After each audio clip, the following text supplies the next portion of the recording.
Podobne po večeri vzal kalich, vzdával ti vďaky, dobro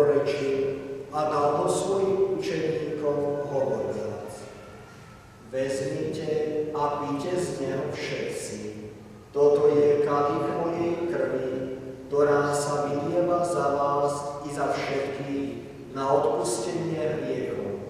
Je to krv novej a večnej zmluvy. Toto robte na moju pamiatku.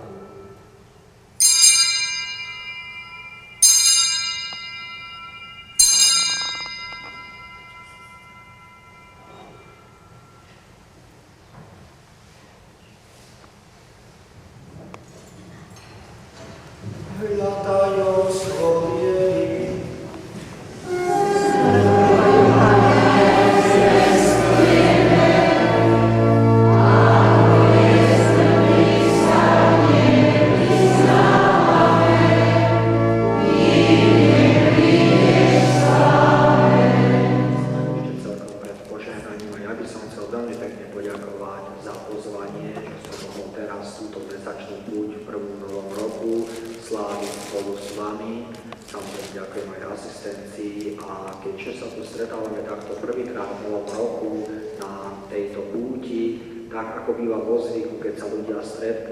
zvyknú si vysloviť rôzne novoročné priania a výše a hoci je dnes 10. január, stále je to ešte nový rok, aj keď s tým malým N. A tak teda aj ja vám pri tejto príležitosti chcem popriať, hlavne keď sme tu blízko milostivej sochy Panny Márie, vyprosiť vám ozaj mnoho milostí, ktoré človek tak veľmi potrebuje aj v každom čase, aj v každom novom roku.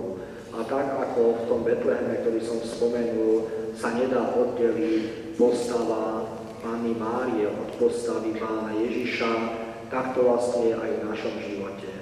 Pevnou súčasťou nášho náboženského života, ak chceme obstáť, musí byť veľká zbožnosť, oddanosť Ježišovi, ale zároveň aj úprimná, autentická úcta k jeho a k našej nebeskej Matke. Pán s vami. Nech vás žehná všemohúci Boh, Otec i Syn i Duch Svätý.